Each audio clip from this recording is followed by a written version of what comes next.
Hi, welcome. Thanks for joining me today. I know that time is our biggest asset, so I appreciate you spending a bit of time with me today.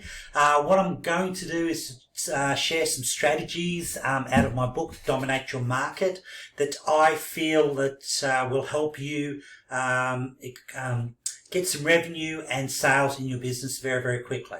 These strategies might take you a little bit of time, but they won't cost you any money. So it's going to be resonating with a lot of people. But before we get started, I just want to ask you one quick question.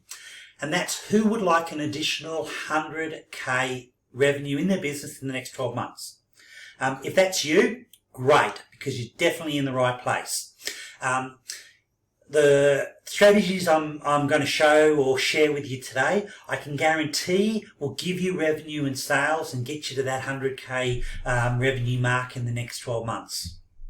So why would you listen to me? Well, my name is Paul Duncan.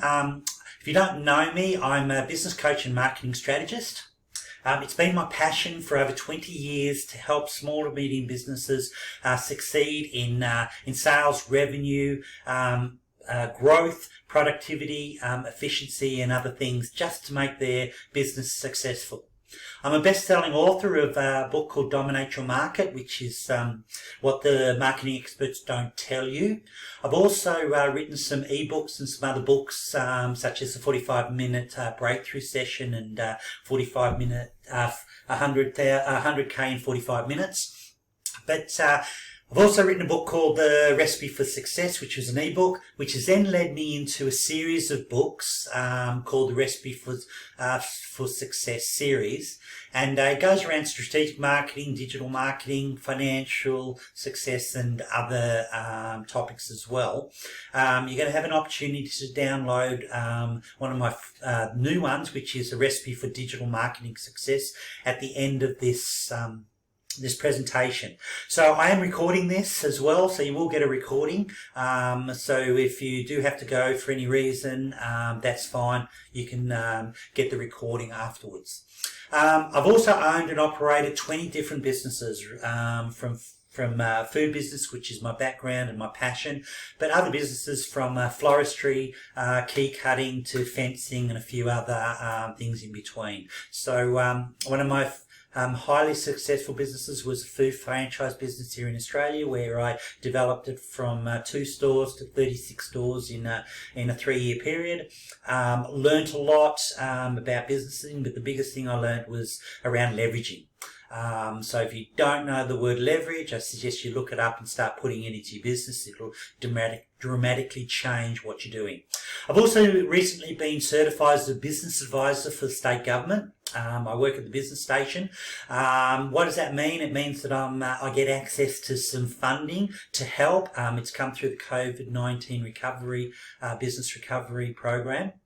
One of the biggest programs that I run is the business advisory session, which is business owners can come, talk about 1 to 2 hours about the challenges, frustrations. I'll pass on tools, resources to help them. It's no cost to the business owner.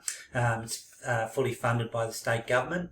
But what's happening is that we do it on a Zoom normally, but if you feel more comfortable coming into my office, you're quite happy to do that. But for time restraints, and normally do it on Zoom. So if you're interested in that, reach out, let me know. I can send you some information around that and we can then catch up. Before I go further, I just want to share a quick story. I call it the Paper Entrepreneur. Right, it's a story about me and what's shaped me to be here speaking to you right now. So, did you have a job when you were at school? So, did you work for any of the fast food places, McDonald's, Hungry Jack's, Chicken Treat, or anything? Or you could have worked in as a checkout or on the shelf, filling shelves at your local supermarket. What I did was that I had a paper run. So after school, hopped on my bike and delivered papers. But what I did differently was that I had 3 of my friends help me deliver those papers. And at the end of the week, fortnight, when I got paid, I would give them a proportion of what I made. So that's where the leverage comes into it. What I didn't know at that stage was that that was my first business. Okay, very passionate around business. It's been my life pretty much for a long period of time, but that's pretty much where it stemmed to. Why am I telling you this? It's because our day-to-day activities and what we do shapes us for where we're going forward. So, you know, if you're not heading in the right direction or the right journey, then look at what you're doing right now to propel you to the on the right road. So anyway, I started my career as a chef. If you don't know that, I was an apprentice for the Hilton International Group. After I qualified, I became an ambassador for Conrad Hilton in those days when he owned Hilton. And the idea was to lift the standards of the Hilton benchmark on a global scale. So, you mean, if you walked into a Hilton in Sydney, it was the same standards as if you walked into a Hilton in the United States or throughout Europe. So that's what his idea. So I was recruited for that. 6 years I travelled around the world teaching the Hilton benchmarks, Hilton standards to the pretty much hospitality and catering places within those hotels. But what I did was, while I was teaching, I was also learning. Okay, and I think we never stop learning from a day-to-day basis. So always think that you go out and you're never going to stop learning stuff. So when I came back, I actually opened up a business. You probably relate to this. It was very long hours, very stressed, little return on my investment for time and money. So I went out there and tried to, I thought, well, there's got to be more to business than this. So I went out there to start learning some stuff, started picking up some books, started reading some books. I picked up a book called The E-Myth by Michael Gerber. You might have heard of it. If you haven't, I suggest you read it because it changed the way I looked at business going forward. What I learned in that book is that you need to be three people in business. The first one is you need to be a technician, which is where 96% of businesses stem from.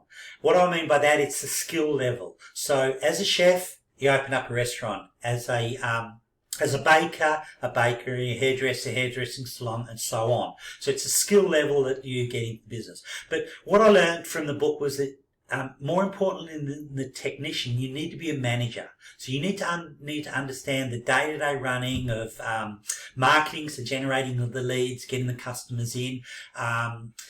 Recruitment, so HR, if you're recruiting people, how you're going to pay them, the tax obligations, the ATO requirements, all those things that come into managing a business on a day-to-day basis. But more importantly than that, what I learned, which was an important fact, is that you need to be an entrepreneur, a visionary, right? You need to see the end in mind. So if you read any of Stephen Covey's books, you'll understand what I'm talking about. See the end in mind, bring it back, chunk it down, put a bit of a roadmap, business plan together, and that's how you exceed and become successful in business. So I took that into the business world. I took a lot of the skills that I got from the kitchen, and I thought about recipe for success in business. So what does that mean? Well, it's about having the correct ingredients and the right method. So in the business world, the ingredients in digital marketing, which is a big buzzword at the moment, it would be the Facebook, the Instagram, the LinkedIn, the Snapchat, all those platforms that are associated with digital marketing. Okay, that's the ingredients. The method, right, is what you say and how you say it. Okay, so if you've been following me for a while, you understand that I'm a strategic marketer, not a tactical marketer. So the tactical side is the ingredients. It's where you actually put in your marketing. But the strategic marketing is what you say and how you say it, which is the method. So it's really about having the correct ingredients and the right method, and you really can't fail. So that's where my books have been stemmed from. Anyhow, that's probably a little bit more enough about me, so let's get started. So today's game plan. I want to provide you with an actionable strategies you can start using today, right? And by the end of it, I want you to be competent in pretty much tripling your leads, doubling your conversion rates, and to grow your revenue and profits massively. So if you're in the right, if that resonates with you, you're definitely in the right place, because these are the things that I'm going to be concentrating on today. There's also a workbook that I attached to the emails, so if you've downloaded that, great. If you haven't, don't worry about it. As I said before, I'm recording this, so download it at a later stage. Follow it through. We're going to go through it step by step, and I suggest people complete them as they go. If you haven't got it, grab a piece of paper and some pen and write down as we go along with some of the figures that we're going to go through, because what I want to try to do is to try and bring this into the possibilities for your business in particular. There is a saying out there, information without implementation is useless information. So with this information, please implement it, because if you don't, there won't be any change in your business. If you do need any help, as I said before, that you've got that business advisory, or just reach out. Quite happy to catch up. There's also what I call a self-scoring card on there as well. Okay, this is around a competency level in areas that you can identify that you need improvement in. So I suggest that as you go along, you write down, yeah, I probably need some help with that. Just rate yourself 1 to 10, and then you can look back on it at a later stage and say, that's what I need improvement in. Let's go and search that. There's also a place where you can put some action steps as well. So if you get a light bulb moment and say, oh, that's what I need to do, pop that in. I also suggest that you put a time frame to that as well. So, you know, for instance, one of the strategies does resonate with you, put down, implement before the end of the month or whatever. So it depends on how your goals and visions and how you run. Which brings me to the next part of today's game plan, and that's what I want you to develop a roadmap. Preferably a written roadmap, right? Whether it's a weekly, monthly plan, which is going to start improving your sales and marketing results. So if you haven't got one already and you're not sort of identifying some of the things that you need to do, writing them down and putting a time frame to it, I suggest you do that and get a roadmap together. So pretty much they're the two things I want to achieve from here. Before I go on, I just want to tell a little bit of stats around what's happening in the market at the moment. This is on a national level. Here in WA, we haven't really been affected by COVID too much. It's been affected more in our eastern states counterparts. So this is on a national scale, not necessarily a West Australian scale, but it gives you an idea of what the challenges people are facing in business out there. So, I mean, a third of businesses will face challenges paying bills going forward. Almost a third of Australians expect to find it difficult or very difficult to meet financial commitments over the next 3 months. Right, so that's interesting. 61% of businesses reported that revenue had fallen over the last year, okay, and 22% had an increase in operating expenses, right? So, I mean, yes, we already know that operating expenses grow, but the interesting fact is 22% have already realised that, knowing forward, making some adjustments in the business. You know, in addition, 28% of businesses expect a decrease in revenue over the next few months. Okay. Now we all know we pretty much have a decline in revenue now across the board after Christmas because people get their credit cards and a few other things. The buying stops. COVID is still sending out an uncertainty throughout the market. So there's a lot of pretty much uncertainty out there. We have no idea what's going to happen, but we can just go on stats. What I really want to concentrate on now here is just 86% of businesses will fail and close within the next first 3 years of operating. Okay, so you probably heard this before, 80% fail in the first 3 years. The interesting fact is that 96% of businesses eventually will fail within the next 5 years. That is going to be more prevalent more now than ever. And I say that because most of the people that come in for the business advisory that I see, right, are businesses that have been affected or people that have been affected by COVID. So they've lost their jobs, the business they've worked for has closed down, they've been unemployed. They've come to see me and they've said, you know, I'm too young to retire, I'm too old to get another job, right, I'm going to go into business. The challenge with that is that I can see, and as I said before, they're coming in as a technician. They're looking at their skills and say, how can I earn some money in a business from that? And as I said before, if they don't have that manager and that entrepreneurial spirit, they're bound to fail, and they probably end up with this 96% of businesses that won't last over 5 years. So it's just this interesting fact that I want to just emphasize right now. So the challenges and frustrations. When I ask business owners their biggest challenge and frustrations they're having, they come up with 3 things: lack of capital, lack of business fundamental training, and a lack of marketing knowledge. So I'm going to pretty much focus on the lack of marketing knowledge as much as possible in this focus group with the strategies. But what it's going to help is more customers, more revenue, and more profits and more time, which is what a lot of businesses that I speak to want. More time I put into the more profit scenario, because if you're making more profit, you can outsource a lot of the things, your tasks that you're doing. You could employ some people to take a bit of pressure off, and that time you can then spend on your business or spending with your family. And I'm a big advocate for that work-life balance in business. So if you're like 99% of business owners that I speak to, you might be overwhelmed and frustrated and challenged with marketing. All right.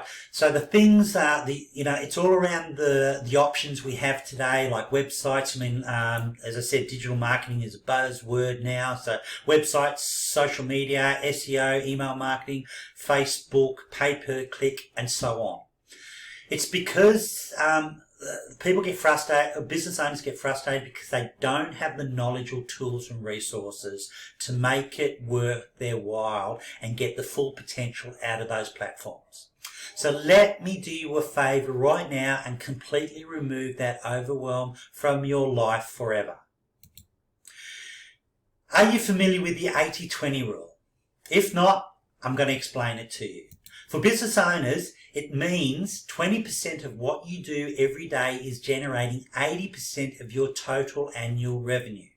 So in other words, you're only doing a few things daily that makes you most of your money.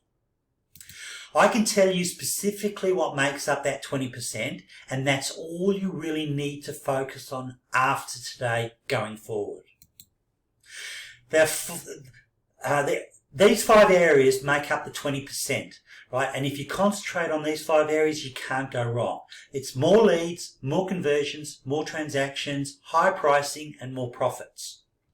Today I'm going to be focusing on these 5 areas, right? So you can see how much more revenue you could be generating, right, in your business. But more than anything, right, you will see it with small incremental changes in these 5 areas will produce massive results. So I'm going to focus on a few of these areas today. Conscious of time, I've tried to limit to the ones that I believe would work in any business, right, and work very, very quickly to bring in some cash flow and some results for you. This is a tool I call the Profit Growth Calculator. So when I ask business owners the exact number of leads and sales they have made over the last 12 months, most of them don't know and really can't tell me. But by any chance, do you know that number? If you do, write it down, and I suggest you do this exercise later. So here's some numbers from a client I recently worked with. I've made them very easy for calculations, but this business pretty much turned over 1,000 leads in the last 12 months.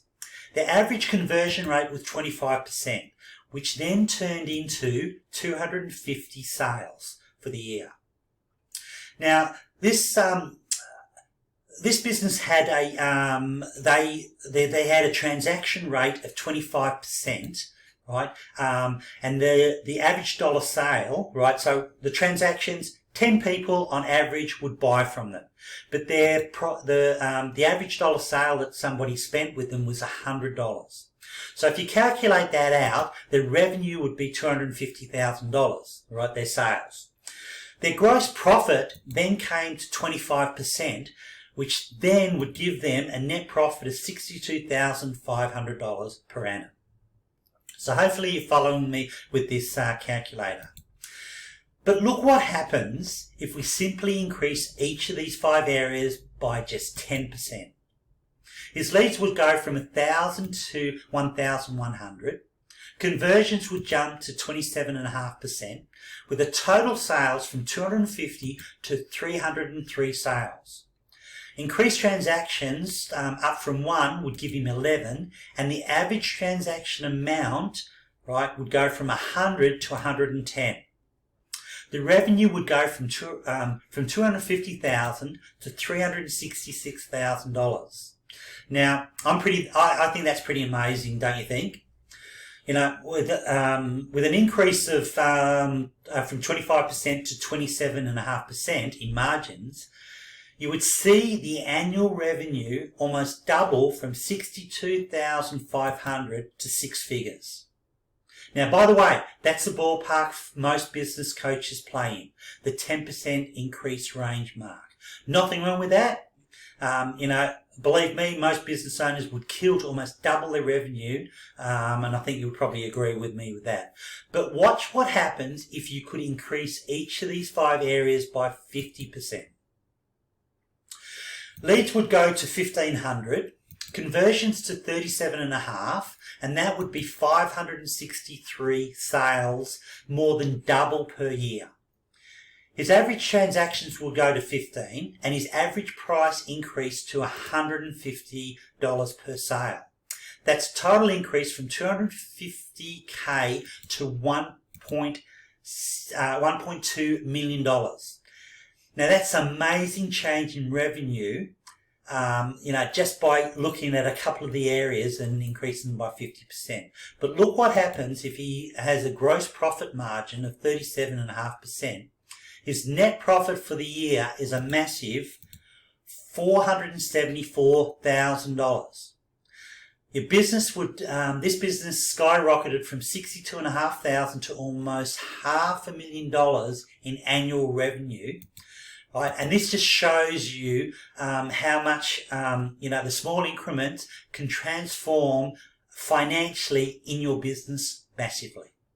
Now, you may be thinking to yourself, 50% gain in each of these 5 areas would be next to impossible. Let me assure you that 50% increase is very achievable, and I'm going to prove it to you right now. May I ask how you're currently generating leads right now? Most business owners typically say word of mouth, or more often than not, referrals. Now, referrals are obviously an excellent lead source. In fact, it might be the best one by far. But the problem is you never know when you're going to get them. They're never reliable, and you certainly can't generate them whenever you want. So let me ask you this. How many of you have a website? Do you know for sure how many leads your website generates every month? Most business owners have no idea. Do you know for sure how many sales your website produces every month? Most businesses don't know that either. So can I show you why your website isn't generating leads or closing sales? And in fact, would you like me to give you the deeply hidden secrets that the marketing gurus don't want you to know? Here's the key to successful marketing. You must enter the conversation taking place in the head of your prospects. Or in other words, or another way to look at it is you must be able to address the number one question on your prospect's mind at just the right time. So how do you do this? It's actually quite simple when you know and understand the fundamentals of marketing. It's the conversation that's taking place in every prospect's mind revolves around 2 major points. The first is there's a problem they have that they don't want, and there's a result they want but they don't have. So I'm going to repeat that. There's a problem they have that they don't want, and there's a result they want but they don't have. Now, there is actually a marketing formula we follow that takes these 2 points into account and really spits out a message so compelling it practically forces you or your prospects to buy what you sell. It's called the conversion equation. It looks like this. Interrupt, engage, educate, and offer.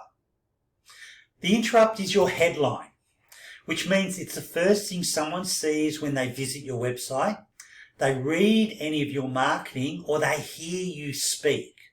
When someone asks you what you do, it's the first words out of your mouth. That's your headline. And it must address the problem your prospects have that they don't want, as I mentioned before. The next is the engage. It's your subheadline, which is the second thing your prospects see or hear. It must address the result your prospect wants but doesn't have. The third is the educate. It is the information you provide, either verbally or in writing, that presents evidence to your prospect that you and your product or service are superior in every way to your competition. Unfortunately, most businesses aren't different from their competitors, and that's why you must innovate your business to create what we refer to as a market-dominating position. I think you should write that down, market-dominating position, because if you don't have one in place, I suggest that you get one. If you're struggling, reach out. I'll be able to help you with that. But you definitely need a market-dominating position in your business. You must make your business unique. It must stand out from your competition, and it must make your prospects say to themselves that they would be an absolute idiot to buy from anyone else but you, regardless of price. And finally, the offer. You must create a compelling offer that makes it so irresistible your prospects can't turn it down. But here's another crucial fundamental of marketing. Because of the saturation of marketing messaging these days, most prospects have become numb to most marketing. So following our conversion equation, this can dramatically overcome this. But even with this powerful tool in place, it will still take multiple touch points before your prospect will buy what you sell. For most businesses today, it takes anywhere between 20 to more than 100 touch points before a prospect makes their buying decision. Following the conversion equation, this reduces the touch points to somewhere between 5 to 12 points of contact. But here's the key. Most businesses don't follow up with their prospects at all. And this provides a huge window of opportunity for any business that does follow up. This positions themselves as the dominant force in their industry. But in order to have the opportunity to get the message in front of your prospects 5 to 12 times, you must find a way to collect their contact information, and that's the purpose of the offer. So most businesses offer something that only appeals to what I call the now buyers. It's prospects ready to make an immediate purchase. Unfortunately, now buyers make up less than 1% of the total number of prospects that are in the market to buy what you sell. These businesses typically offer prospects a free consultation, a discount, a coupon, a free assessment, a complimentary quote, or the biggest mistake I see out there, call us. For most businesses, all their marketing material, their website and their business card, all list their phone numbers as their sole offer. And that only appeals to that 1% of now buyers. The remaining 99% of viable prospects are investigating and gathering information about what you sell. They're searching for information because they want to determine who is offering the best value. You see, prospects don't shop price, they shop value. The only reason prospects consider price is that most businesses don't give them any other value proposition to consider except price. Remember what I said a moment ago about making your business unique and creating a market-dominating position? Most businesses don't do that. And since they and pretty much all their competitors look exactly the same, prospects are forced to shop price. So with these fundamentals in mind, let's see how your marketing and website stacks up. You should have, as part of your workbook, a document called Conversion Equation Evaluator. It's at the end of the workbook. If you haven't downloaded it, don't worry, you can come and do this exercise at a later stage. If you can't find it, I will send it out as an attachment with the email, with the recording with this as well. But it's a form that actually measures the success and profitability for any marketing you use in your business. It measures the 5 areas of your marketing, and more importantly, it measures the 4 areas of the conversion equation as well as the overall look and formatting of your marketing. When I use this to evaluate most websites, on a scale from 0 to 5, with 5 being the best, most sites rate a 0.8. Your marketing must rate at least 3 or higher to be successful. By successful, I'm referring to making you money. In the case of most websites, this tells me these websites don't compel their prospects to take any action at all. So next, let me show you a website that we recently revised for a child psychologist. Then you can have a look at your website and see what I mean. Here is the child psychologist's original website. Now this is typical for his profession, and 99% of his colleagues' websites look exactly like this. Notice the generic headline, Parenting Advice and Resources from Dr. John Smith. He must have that headline because he's attempting to be all things to all prospects. Basically, this doctor helps parents deal with adolescent problems. Look at the 9 areas he services: emotionally disturbed kids, behavioural problems, teen pregnancy, peer pressure, and so on. So let's compare this site with the fundamentals we just discussed. First, you must create a market dominating position. This doctor could actually create 9 of them by simply positioning his speciality in each of his 9 individual areas of treatment. But for today's exercise, let's just focus on the top condition on his list, emotionally disturbed kids. These are kids that yell, scream, and consistently have a high belligerent attitude towards their parents. They scream at them, and they are known in some cases to threaten the parents. These kids can't be reasoned with, and those poor parents have no clue how to deal with this situation. So here's what the doctor needs to do. He needs to forget about the website completely. This doctor needs what I call a squeeze page or a landing page. This is a single page that's online and that specifically addresses only this one condition. So what should this page look like, and what should it say? Well, remember the second fundamental. You must enter the conversation taking place in the head of your prospect. There's a problem they have that they don't want, and there's a result they want but they don't have. This is where we implement the first 2 components of the conversion equation, interrupt and engage. The headline is the interrupt, and it must address the problem they have that they don't want. So here's the squeeze page we created for the doctor. Notice the headline. Are you sick and tired of yelling, screaming, and belligerent attitude of your child? Do you think that addresses the problem these parents have and they don't want? Now for the engage, which is the subheadline. It must address the result they want but they don't have. Here it says, now you can discover the secrets to controlling your child and instantly restore peace and quiet in your home. I'm pretty sure that's the solution that they're looking for. So now let's look at the third conversion equation component, the educate.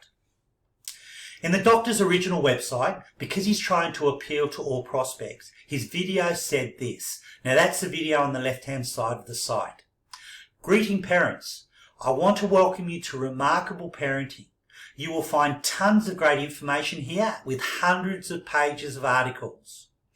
Now, think how ridiculous this sounds if you're one of those parents with a kid that has a belligerent attitude. Do you really want to read hundreds of pages of articles, or are you just searching for a specific solution to a specific problem? Do you see why most websites these days are basically a total, complete waste of money? They don't address the things your prospects are truly looking for. Here's the new script we created for the doctor. As a parent, are you struggling to gain control over your child's attitude and emotions? Is your child yelling and screaming at you while often displaying a belligerent and sometimes threatening tone that no matter what you do or try, you just can't seem to get under control? My name is Dr. John Smith, and I help parents just like you every day learn the techniques that will solve these frustrating and disruptive behaviour patterns once and for all. So let me prove it to you right now. Enter your first name and email in the box to the right, and I will send you a series of 60-second techniques that will immediately restore peace and quiet in your home. Do you think that might get more prospects to respond to his message? So that brings us to the final component of the conversion equation, the offer. They can receive it by simply providing their name and their email address without having to speak to anybody. That's why the offer on this Dr. Squeeze page says this: learn the secrets to gaining and maintaining complete control over your child in less than 60 seconds. Do you think that's a highly compelling offer that would appeal to a majority of prospects directed to this page? And do you see why we call this a squeeze page? There are no navigational buttons on this page to distract the prospect. In fact, there's only one action that they can take: enter their contact information. Otherwise, they'll have to close the page completely, and then we can redirect them to the doctor's main website to see if there's something else that might grab their attention. The informational offer that he provides gives them proof that this doctor can actually get them the results they're looking for. But more importantly than not, it also, within that information, is an offer for them to schedule a consultation with the doctor, which they are now more likely to do. So look at the doctor's original offer. It was for a free consultation. The only prospects that will accept that type of offer are those now buyers that I mentioned before. And remember that they're less than 1% of the total number of prospects looking for this type of help. When your offer is call me, and basically you're trying to sell to people, right? We're so used to getting these non-stop sale pitches these days that we really resist calling anyone with a fear of being sold to. Most people these days don't even answer their phone unless they recognise the caller ID. So this type of offer is called an incentive offer. And incentive offers only work for common purchases, emergency situations, and really impulse buys. Now remember, most prospects don't buy until they have been exposed to your marketing somewhere between 5 to 12 times. If you are asking people to call you, and most people won't, how do you keep marketing to them going forward? Obviously you can't. So the secrets of effective marketing is to offer what most prospects truly want, and that is information. Look at the last sentence in the child psychologist's video script. Enter your first name and email in the box to the right, and I will send you a series of 60-second techniques that will immediately restore peace and quiet in your home. That offer is zero risk to the prospect, and it offers them something they truly want, a solution to their problem. But consider these numbers for this doctor's original website. He could easily generate 300 or more leads per month using a pay-per-click campaign on Facebook. These leads are then sent to his original website, and he then would average around 10% of those leads, or 30 prospects. These prospects will see his offer for a free consultation and will call to inquire about it. Notice I said inquire about it, not request it. Out of that 10% that will call, only 10% of them will actually consent to the consultation, which equals 3 prospects. Now, fortunately for most professions like this doctor, they typically convert 100% of the prospects they get in front of. So those 3 prospects will more than likely become patients. Note that out of 300 leads, the doctor winds up with 3 new patients. That is the national average today. 1% of all leads generated will typically convert into a new client, and I think that's crazy, really pathetic, if you ask me. But now look at the doctor's new squeeze page. First of all, let's leave his number of leads at 300 per month. That's because the squeeze page won't impact that number whatsoever. But let me ask you this and give me your open and honest opinion. Do you think this new page will increase the number of prospects that will request the doctor's secrets to gaining and maintaining complete control over their child? Remember, the doctor was getting 10% with his old site. So what percentage do you think would request this new, more compelling offer? When I ask this question, I normally get somewhere between 50 to 70%. That's fine. But so let's really stay conservative today and say that that's just 20% request the new offer. That would mean 60 prospects would receive those secrets and actually see for themselves that the doctor's method really work. And once they do, what percentage of those do you think might request the consultation with the doctor? Remember that originally it was just 10%. Do you think somewhere between 50 to 60%? But we already know that originally he converted 10%. So to be really conservative today, let's just leave that conversion rate the same at 10%. So out of the 60 prospects requesting the doctor's secrets, 6 of them now are requesting the consultation. Let's assume, like we did originally, that the doctor converts all 6 of them into patients. That's an additional 3 patients per month. Now let's say this doctor only charges $800 for his service, even though in reality he probably charges 3 times that amount. But 800 times 3 new patients will give him an additional $2,400 per month, which is an annual increase of $28,800 per annum. Now this is obviously a dramatic increase in revenue, and we really kept these numbers very conservative, and all we did was make some slight changes to the doctor's site. So let me ask you this. Do you think this strategy could get similar results for your business? Let's work it out. How many leads do you think you have generated in the last month in your business? Put 10% on it and times it by your monthly revenue, and then by 12, and that will give your annual increase. If you've got that, write it in your workbook under marketing and advertising. If you haven't, not a problem. You can come back this later. As I said, you'll get the recording, and you can do this at a later stage and take your time. I mean, I think it might be over 10% or more, right? But just let's be conservative today. So I'll give you a minute or so just to do that.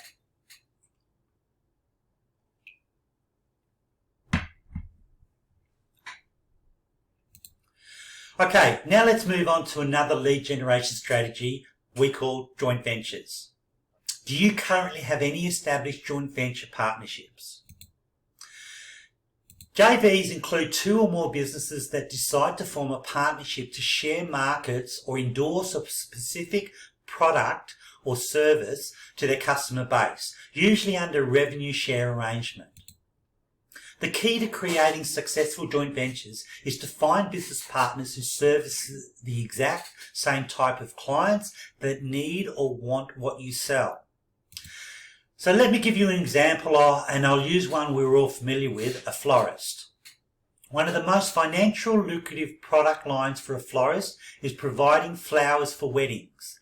The average floral bill for a wedding often exceeds $3,000 for the ceremony and the reception. But what we did discover about florists is that they fall into what we refer to as an event chain. An event chain simply refers to a series of businesses that customers purchase from in a specific sequence. This is a typical event chain of vendors when someone is getting married. So for example, a wedding will never take place until an engagement ring is purchased from a jeweler. So the jeweler are at the forefront of every wedding chain. Once the young lady accepts that engagement ring, this event chain kicks into high gear. First, the young lady knows exactly where she wants to get married, so the number 1 on her agenda is to book the church or chapel where she wants the ceremony to be held. Second on her list is to line up the wedding planner. Now, weddings today are a big deal, and often women like to use the services of a professional wedding planner.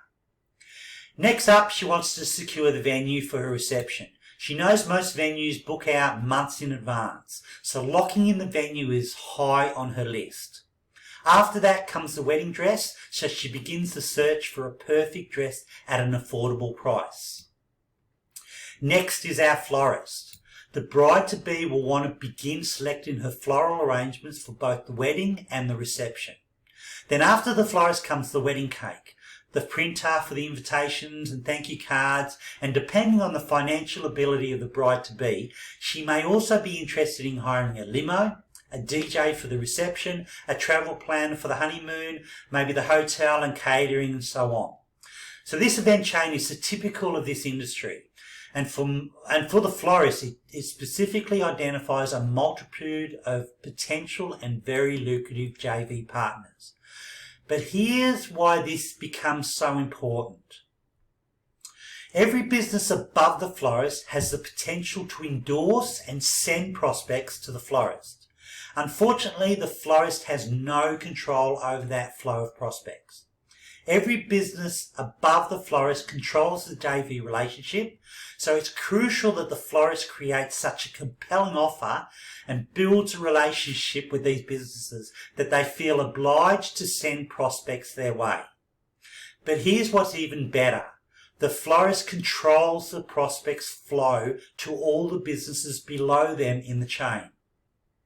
And by establishing specific processes and procedures to make sure that customers use these businesses, the florist can negotiate compelling offers with these businesses as well, or the business owners as well. So let's consider some numbers. Let's say this florist cultivates a JV relationship with at least one of each business throughout the entire chain.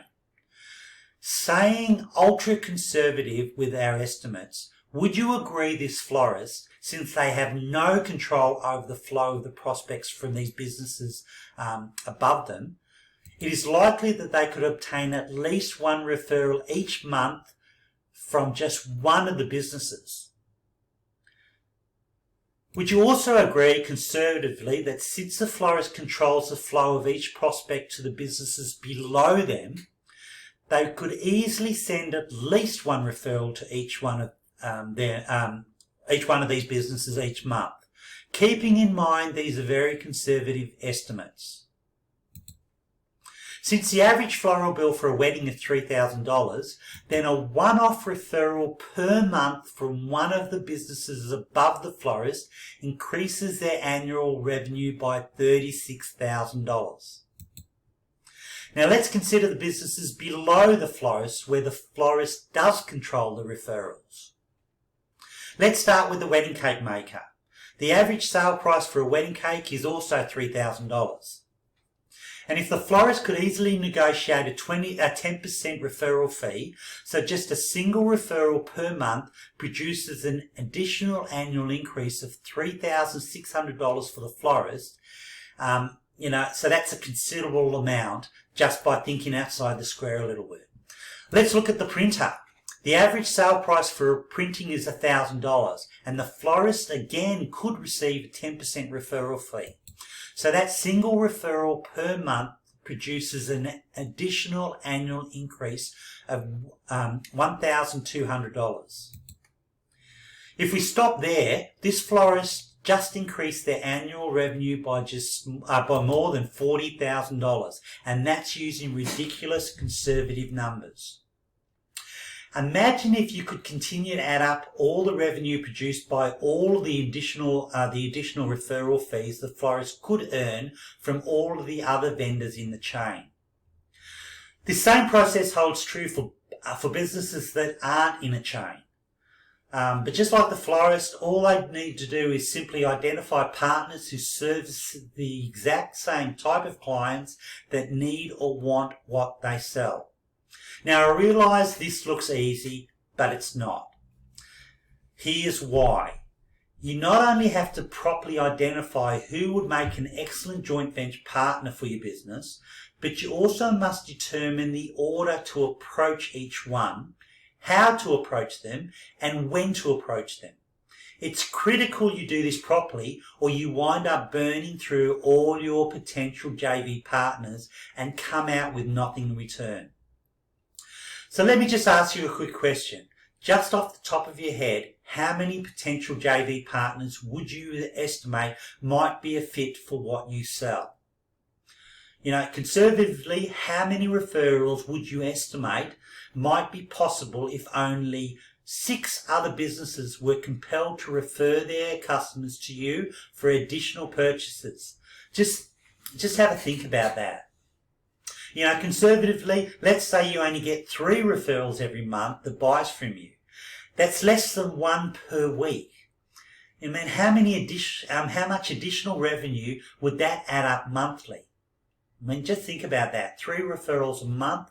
I mean, that's not many. How much would that increase your revenue? So let's just add up your average dollar sale by 3 extra sales, then times that by 12, and it will give you an annual increase on your revenue.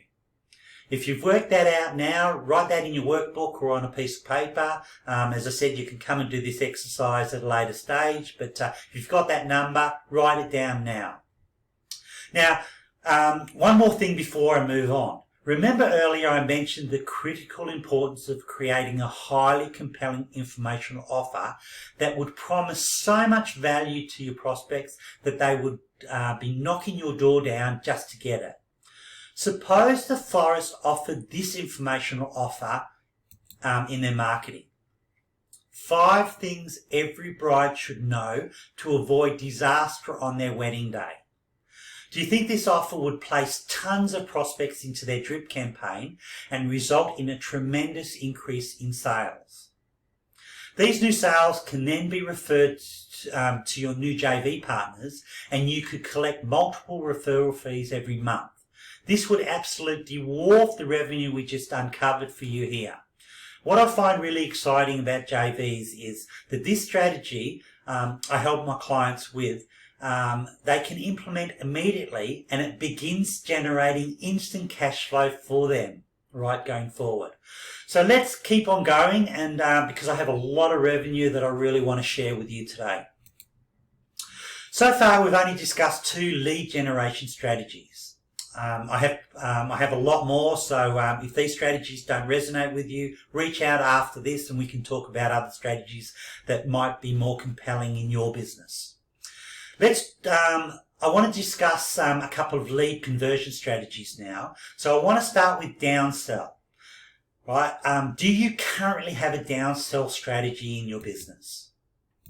A downsell is nothing more than offering a prospect an alternative at a lower price when they decline your original offer. The goal is to turn the prospect into a client so you not only realize some sort of short-term financial benefit, but you gain the opportunity to do business with them again in the future.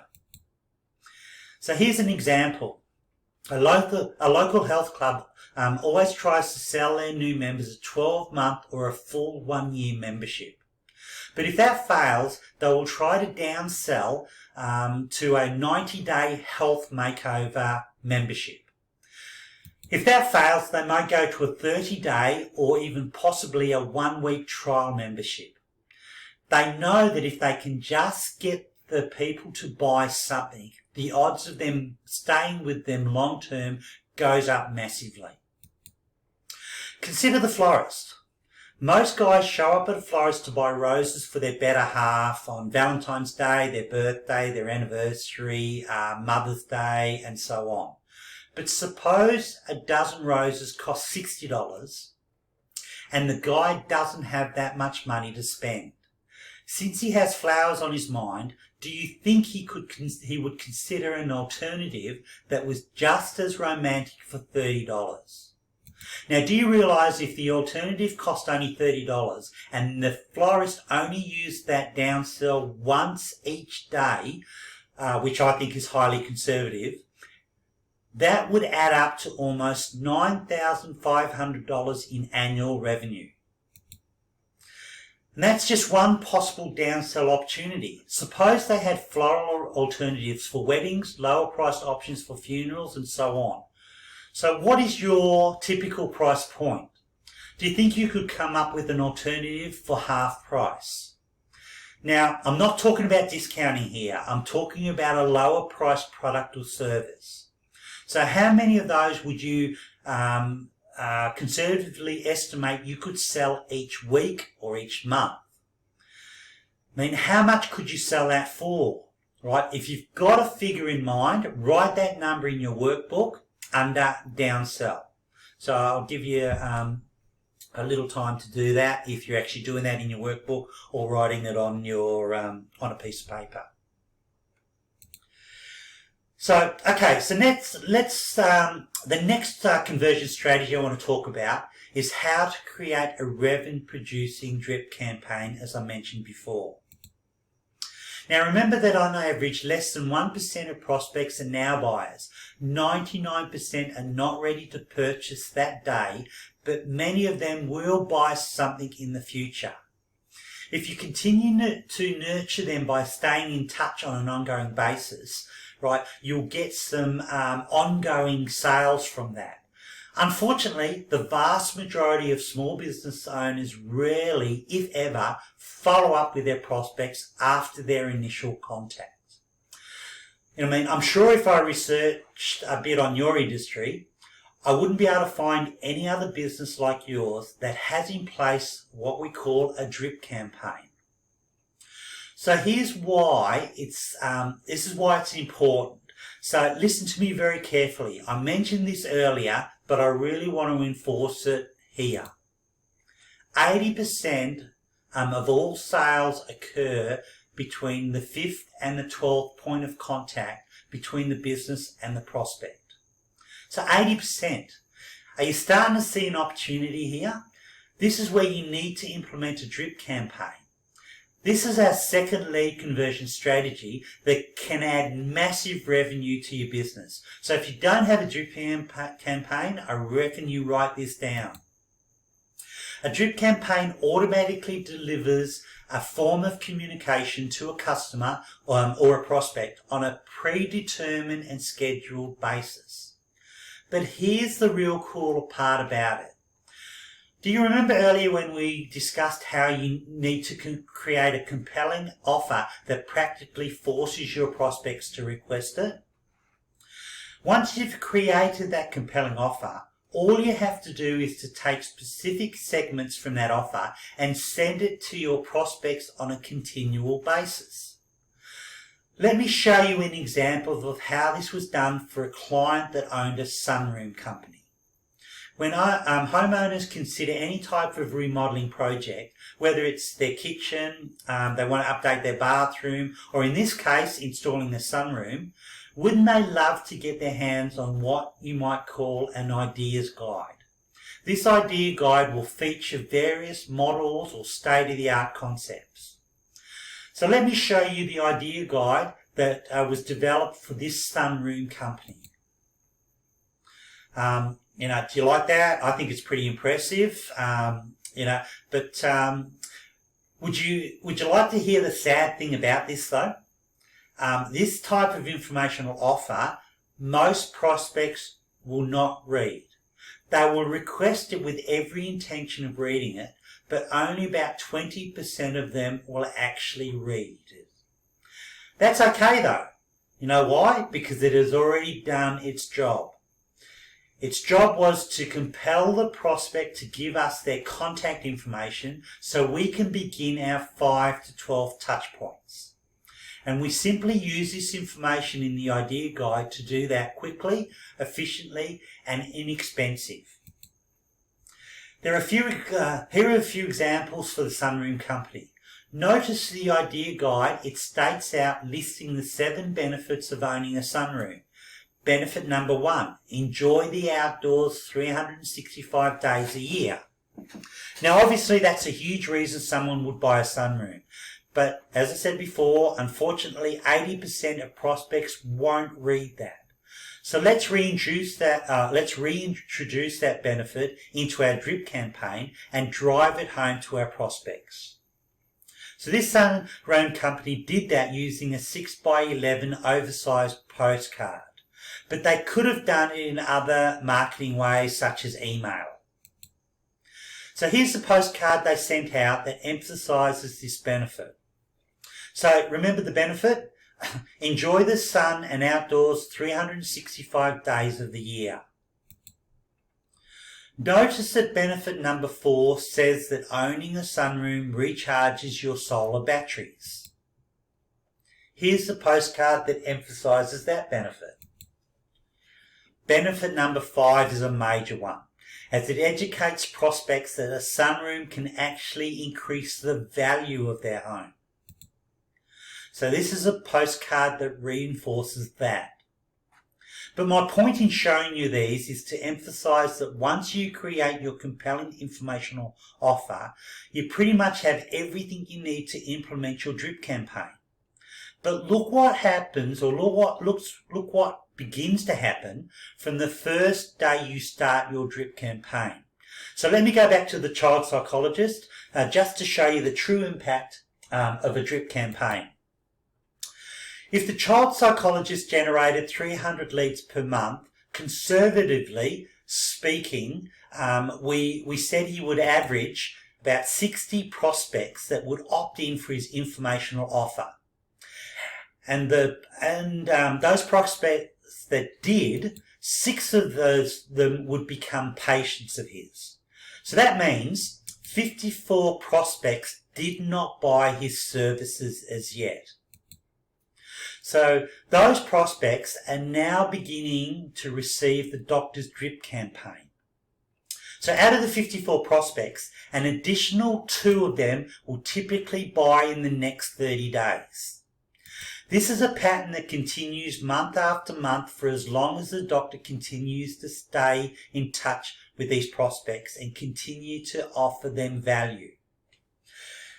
Every month, 54 new prospects go into the top of the doctor's funnel, and 2 additional sales per 54 prospects continue to be delivered from the bottom of the funnel. Here's what the numbers look like over the first year. Just take a moment to look over this graph. Notice the last line. 32 are still left in the drip campaign, with the rest becoming clients.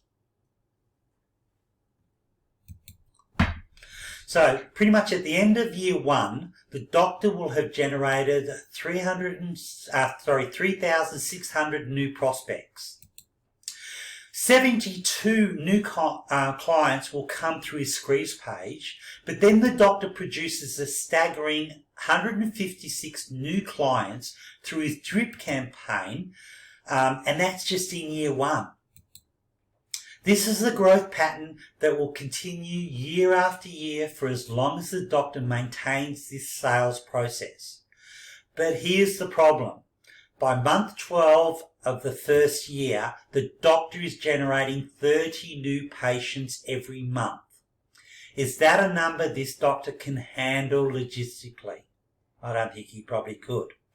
I think there's a limit on the number of patients this doctor can reasonably handle.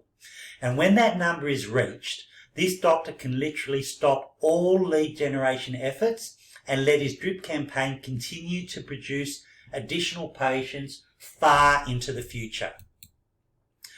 So let's calculate how this strategy will conservatively impact your business. If you could create something like this in your business, remembering 80% of sales take place only after 5 to 12 points of contact, and none of your competitors are doing anything like this whatsoever, since you'll probably be the only one in your market with this in place, can you logically expect to see a dramatic increase in both sales and revenue? So what type of drip campaign can you create? How much extra revenue do you think you could create for your business with a drip campaign? If you only converted 10% of your drip campaign over the next 12 months, what does that look like in your business? So for this purpose, for today's exercise, let's say extremely conservative and calculate just a 10% conversion rate from your drip campaign. So what was your total sales revenue last year? let's take 10% of that, write that down in your workbook under drip campaign, and I'll give you a couple seconds to do that. So pretty much look at your revenue for last year, add 10% to that, and write it in your book or on your pad piece of paper you've got. Now that's an ultra conservative estimate for what a drip campaign can easily produce for your business over the next 12 months. And that conservative amount can easily double each year, year after year, for as long as you keep your drip campaign in place. I reckon that's pretty exciting, don't you? I believe this is, also nurtures your prospects and keeps you in a place of authority in your market. So if you've been struggling to be an authority in what you're doing in your market, this is an ideal strategy to get that out there. Okay, let's move on to our third profit formula area, and this involves increasing transactions with your prospects. So in other words, getting them to buy from you more frequently than they do right now. Now there's two powerful revenue generating strategies that I'll work through here.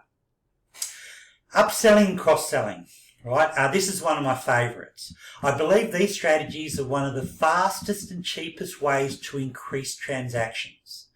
You need to offer more products or services to your clients. When you go to McDonald's and the kid behind the counter asks if you'd like your meal supersized or a larger portion, that's an upsell. When the same kid then asks you if you would like an apple pie to go with that meal, that's cross-selling. So upselling means offering a higher grade or quality size of the item that the customer may be interested in at the point when the customer is ready to buy. Cross-selling means offering other products or services which complement the item the customer is interested in at the point when the customer is ready to buy. Now here's what most business owners don't realise.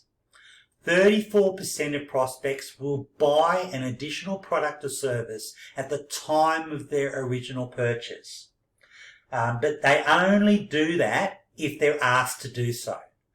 Most businesses never ask them, and they lose out on this lucrative opportunity to dramatically increase their revenue. So do you know that last year's profits from McDonald's, from just asking that question, would you like fries with that, was $1.8 billion in extra revenue. I reckon that's a lot of fries in anyone's language. So let me show you a brilliant example of this. A restaurant that was experiencing reduced revenue followed this strategy. They analysed their profit margins on every one of their offerings on the menu, and they determined their highest profit margin items were in wine, appetizers, and desserts. They literally doubled their sales on all three of these items by training the staff to offer them to every one of their customers. So how'd they do that? Well, they trained their staff to bring an appetizer and wine cart to each table before the customer ordered and offered them free individual samples. They then trained their staff at the end of each customer's meal by bringing the dessert cart around and giving a free sample of each dessert, so to entice everyone on the table to order a dessert. Now the taste and the reciprocity, I really have trouble saying that, but what it means is the feel of giving back, right? It really instantly doubled their appetizer, wine and dessert sales, and this ultimately increased their overall sales value to more than 25%. The restaurant dramatically increased its total order revenue by just implementing an initial order upsell strategy with their waitstaff. They train their staff to describe the most expensive entree on the menu and give the patrons their personal recommendation. Now, if you do go out a lot or go to restaurants, you'll know that most patrons have a tendency to go with the staff recommendations. So do you think you could find some upsell or cross-selling in your business? Most businesses get 34% average increased sales by introducing this offer. So write down in your workbook or on the paper if you're using a notepad to implement an upsell and cross-selling strategy and pretty much how much you think it would increase your revenue over a month basis or a 12-month basis. Now don't put over 10% as I'm trying to keep these very conservative with the numbers, and I really want to show you what is possible in your business if you implement these strategies. Next, let's look at our second strategy for increasing transactions, and I want to discuss how you could expand the number of products and services you offer. Now, if you already provide a quality product or service, then I know your current customers will be open to a variety of items that you will introduce to them or recommend or really endorse to them. Look, your current customers trust you, and they will demand additional products and services from you because they do trust you. Unfortunately, most businesses don't have any additional product or services to offer their client base. So you want to ask yourself a simple question. What other products or services could my customers find valuable? Once you've made up a list of these offerings, you just need to go out and contact the providers of these and set yourself up as an affiliate and negotiate a referral fee. So as an example, consider a landscaper. As they make their clients' lawns and homes look immaculate, these homeowners may also need additional services such as tree trimming, maybe decking, fencing, stonework, a sprinkler system, maybe outdoor lighting, a patio, an outdoor kitchen they may need installed, and maybe even a swimming pool. Now, if the landscaper doesn't perform any of these services, but they are in a prime position to make professional recommendations, most homeowners will go with those recommendations, and the landscaper could have easily negotiated anywhere from a 10 to 25% referral fee from each of these various service providers, and in the process double their annual revenue. So my question to you is this: how many additional products or services could you be offering right now? How many additional products or service providers could you contact today and effectively negotiate a deal with them that's win-win? So let's say conservatively estimate in this strategy, it could add an additional 5 to 10% to your current total revenue. So whatever you feel happy in writing down, put that in your workbook. I mean, I think it's anywhere between 5 to 10%. I've had more putting this strategy in with my clients. But, just write down the number that you're comfortable with.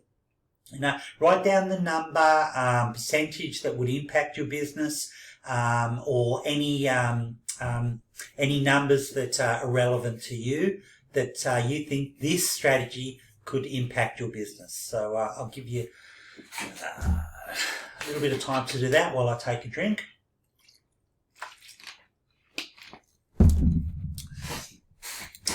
Okay, let's move on. Higher prices. This is the next strategy from our fourth profit formula component. High prices is what you sell. I like to use a bundling strategy here. Right? Bundling is simply the process of grouping together certain products to create a package which are then sold to clients. So when you do this, you completely eliminate the biggest complaint small business owners have, and that's competing on price. So bundling removes price from the equation by creating an apples to oranges comparison. You have to remember that customers today shop value, not price. But unfortunately, small businesses are lousy at conveying their value proposition. So therefore, price becomes their only value proposition left to consumers to consider. So the real key to successful marketing is to offer more value than your competition. Prospects will pay twice the price if they believe they're receiving 4 times more value. Unfortunately, most businesses these days, in a vain attempt to increase their value, begin to offer discounts, and that often destroys their margins. Did you know in some businesses that discount their prices by 10%, they now have to sell 50% more just to break even? And I'll explain that in a little bit of later stages throughout the presentation, how that's more relevant. So for example, if you sell a widget for $100 and you have a 30% profit margin, you make $30 for every widget you sell. That means the cost for that widget is $70. But if you discount that widget by 10% and you sell it for $90 instead of $100, your cost is still $70. Now you're only making $20 profit instead of $30.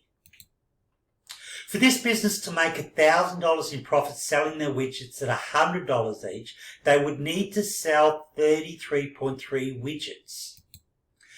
But by discounting their price by 10%, they now need to sell 50 widgets. So they now have to sell 50% more widgets just to get back to their original profit margin. Does that make sense to you guys? But consider this. When was the last time you saw a business offer a measly 10% discount? Most of the time they offer 20 to 40% or even more discounts. And then they scratch their heads wondering why they're going broke. To add to even more bad news on top of this already bleak scenario, did you know that the latest research shows that discounting doesn't actually impact a prospect's buying decision? Unless that discount is actually at 40% or more. That's why you see all the sales at 50, 60 sales, because to have an impact on the customer's buying decision. So, do you want to know the closely guarded secret that successful businesses don't want you to know? It's stop discounting. Instead, innovate your business so you offer more value than your competition, even if that means increasing your price. When you discount your price, you lose the full value of every dollar you discount. But bundling increases the perceived value, so prospects will buy more. I want to do an example here, and I want you to consider a home builder. This home builder was competing on price with other builders in the same area, so we came up with a bundling strategy to help him. By doing some research with his clients and prospects, they mostly all said that security and home entertainment was an important and high interest for them to have in their home. The builder contacted certain suppliers that offered him huge volume discounts, especially on electronics. And this builder agreed to buy multiple packages of the whole house entertainment and security system that included a 55-inch high-definition TV, a complete high-quality sound system, a complete home security system, including surveillance cameras at all entry points, and a complete fire and protection and monitoring system. The retail price for this package was $22,800 installed, but the builder acquired them in a volume for around $6,500, and since installation would not be part of his cost, as the builder would install them during the construction of the home, he would get his, the builder has already got the home stripped, so the installation could be handled at the project level by the crew for pennies on the dollar. It wouldn't cost him much. Now imagine this builder competing with other builders in a moderate priced neighbourhood. All the builders offered their homes at the $260,000 price range. Our builder offered their homes for $270,500, which included the additional $6,500 out-of-pocket expense to the builder. Their homes then came with a standard $22,800 home entertainment and full security system for free. Which builder would you buy from? By implementing this strategy, it would allow them to possibly double their normal sales volume and almost double their overall profits that year. Because after all, they're still making their 30% profit at $270,500. You see, can you start seeing the potential here? So this is a marketing campaign specifically developed for the builder. But consider this fact. In the case of the builder, the home security and entertainment system wasn't something they normally dealt with. It wasn't a product they typically carried. They simply discovered that this was something their prospects wanted to have included in their homes. So the builder went out and created an affiliate relationship with the home electronics provider and wound up doubling their sales and profits. You just need to sit down and create a list of all the potential products and services you could bundle for your business. But for the purpose of staying on time today, could we do this? Just bundling can easily increase your business revenue by 25 to 35%. So conservatively, if you estimate you could get just 10% revenue increase in the first year by creating this strategy, right, what would it look like for you? Right? If you think it's lower, write that down. Write that additional revenue under bundling, offer additional value in your workbook, or if you're just using a notepad or a paper, write that down so you can come back to it later. So let's discuss our final profit formula component, more profits. There's pretty much two major ways you can increase your overall profitability. Increase revenue or decrease your costs of doing business. So I want to look at option number one, it's a really simple strategy, raise your prices. Most business owners that I speak to have never raised their prices ever. That's because they don't know the facts when it comes to increasing their pricing. They're pretty much scared to death that any price increase, no matter how small, will lead to a mass loss of all their customers. But is that really true? It's due to most businesses don't understand the facts of increasing their prices. So let's go through some numbers. But before we get into that, let me just share a quick spreadsheet that might help you understand the impact on increasing versus decreasing your pricing, what I call discounting. So in this example, if you increase your prices by 10% with a 30% margin, your sales would have to decline by 25% before your gross profit is reduced. Now, versus discounting, if you discount your prices by 10%, and most retailers, as I said before, do sales at 40 to 60% off on average to get an impact, your sales would have to increase by 50% to keep the same gross profit margin. Now, what would you prefer doing in your business? Right? Think about that. So are you discounting? Right? I suggest that you look at your pricing structure. So let's revisit our earlier example.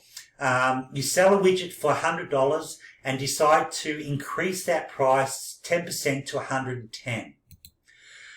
Will that small increase really lead to a loss of customers? Honestly, I believe a few will probably leave, but they are most likely your biggest price shoppers and they will show no loyalty to your business anyway. So I call them C and D grade customers. They will beat you down in price every chance they get, and the moment you begin to make a decent profit, they will leave you in a heartbeat for the next business willing to accept what I call a financial beatdown. But even though there will be some customers attrition, to what extent? So let's look at some numbers. The business selling the widgets are now making an additional $10, all of which is purely profit right there. That's a 33% profit increase. But for this business to make $1,000 in profit selling the widgets at $100 each, they would need to sell 33.3 widgets. But by increasing their price by 10%, they only need to sell 25 widgets. That means just to break even, this business would have to lose 25% of its customers over a mere 10% price increase. And that just simply isn't going to happen. Of course, we need to perform a thorough price analysis on the business and determine the most lucrative price increases for you, but this is definitely a good strategy. I strongly recommend to all my small business clients to help them increase revenue, to introduce this strategy, because there is no simple or faster or easier way to generate additional revenue. Now remember, every dollar you raise your prices goes to your net profit and straight to your bottom line. It's all yours. So write something in your workbook. I would suggest you write, the secret to higher profits is to raise your prices and stop discounting. So the secrets to higher profits is to raise your price and stop discounting. So do you think you could increase your prices now by maybe 5 to 10% without a massive loss of customers or clients? If you do, write 5 to 10% in your workbook and then multiply that by 12 from your revenue, and it'll give you an idea of how this strategy could work in your business. But if anything, I would suggest you write down, the secrets to higher profits is to raise your prices.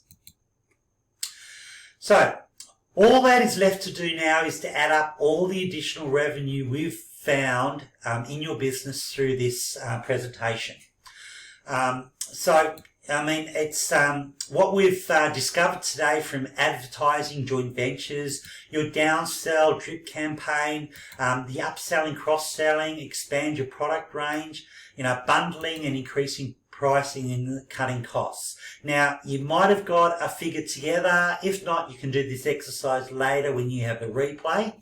But I'd really be interested in how much revenue you got. So I'll come back to this later when we go to questions. We can have a chat about it. But if you want to put that in the chat box, or if you want to send me an email, or when we catch up, I'd love to discuss the individual increases that you would have in your particular business from the revenues we've spoken to today. Now, keep in mind, this revenue isn't a one-time increase. This revenue will generate year after year after year as long as you consistently execute the strategies.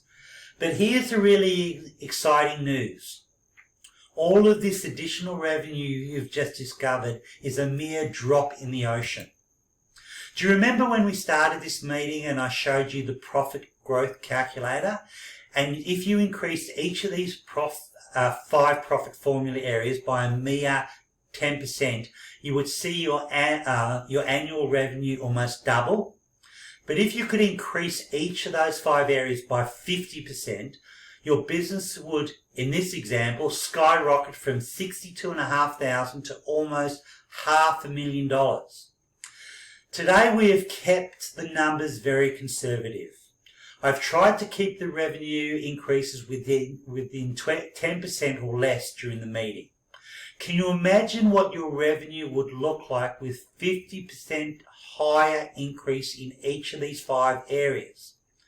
Personally, I think all of that additional revenue is secondary, and that there is something far more important at stake here. When you execute each of these strategies, you've just created a system for your business that will generate a consistent, large number of leads, conversions, and sales on an ongoing basis. This systemization of your business creates a self-sustaining model that runs on its own, right? It runs without you having to be there yourself. This is where you start to gain not only economic freedom, but also freedom of time. So let me explain. If someone owns a business where they build websites, every time they deliver a website to a client, they have to go out and find a new client. It's never ending. But when they execute these 8 strategies, they'll always have new orders in their pipeline thanks to the compelling and powerful advertising, coupled with the direct campaign they'll have, plus the JV partners sending them revenue. They'll also have upsell, downsell and cross-sell taking place, along with selling additional affiliate products and services to the customer. They'll also implement higher pricing that their customers will willingly pay, thanks to the higher perceived value they've created, and they will have lowered their costs that will add significant revenue to their bottom line. The only thing standing in their way right now, and for you, is implementing this in a timely and efficient manner. Now, I know what you're thinking. How will I ever find the time to get all of this in place? And some of you may be worried that you don't have the training to do this, or really the knowledge to do it. So let me ask you this. How would you like me to do this for you?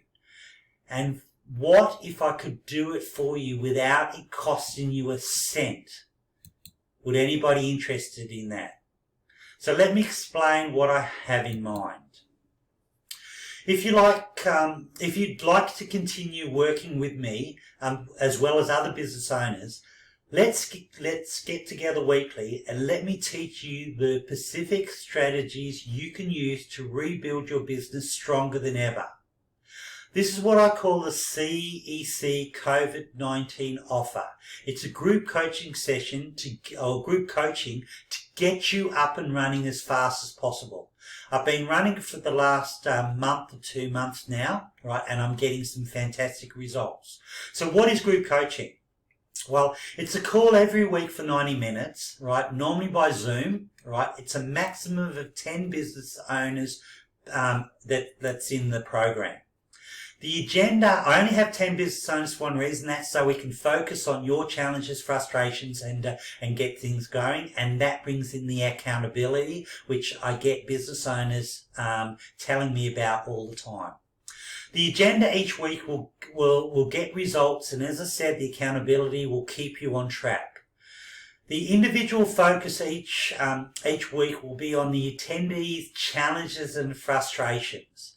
But the training each week will have a specific marketing strategy that you can implement that week that will get you massive results in your revenue, in your sales, in your business.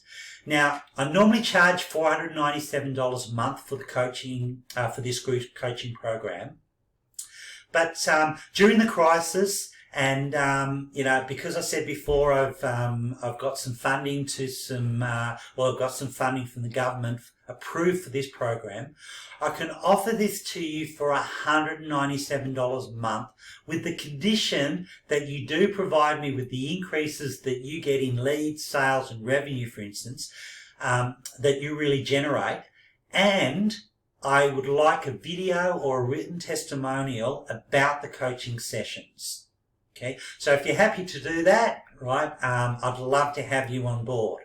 But just to entice you more, okay, I've got some bonuses for you.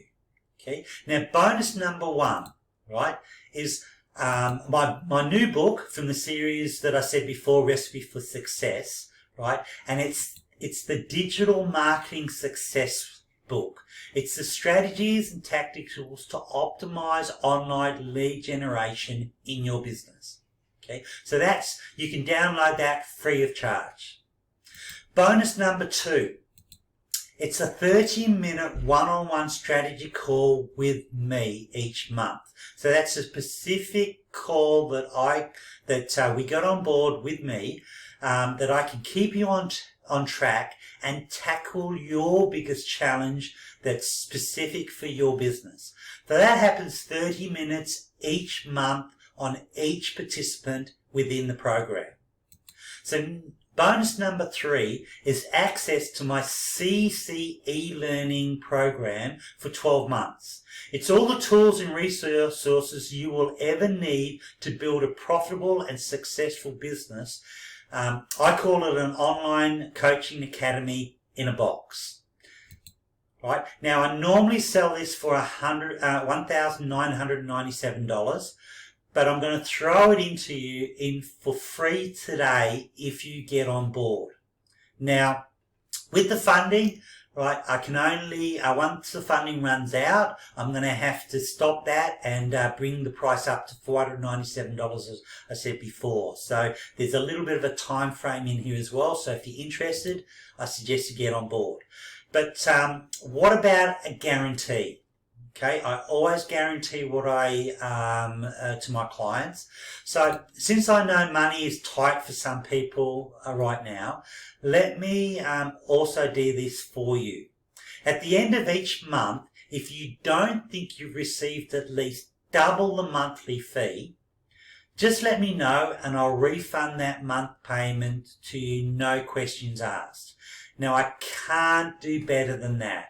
Now, there is some restrictions in there about turning up. I really want people to be turning up. So there is a little bit of leeway there, but you need to be turning up for each session. So if you're interested, just send me an email at paul@cecoaching.com.au. So that's paul@cecoaching.com.au. And I'll let you know, you can then let me know if you need more information about the sessions, or if you just want to get started, and I'll contact you and set up an online meeting so we can discuss what you need and the outcomes from the group. We'll also discuss a time and day that is convenient, and then once I've got that in place, I'll send each of the participants a link to register. So note, I can only take 10 businesses in there, so we have a focused approach to it. So if you're interested, please let me know as soon as possible. As I said before, don't know how long I can put the funding in place. So for that $197, and that $197 will stay for as long as you stay on the program. There's no locking contracts, so if you don't see value, and I know that you will because I am running one at the moment and they're getting massive value out of these sessions. But if you're interested, please let me know as soon as possible so you don't miss out. If I get more interest in it, I'll be looking at doing some more group sessions. But at this stage, I've only got one going. So if you want to be one of the 10, let me know as soon as possible. So let's go to some questions, right? What questions have you got going forward?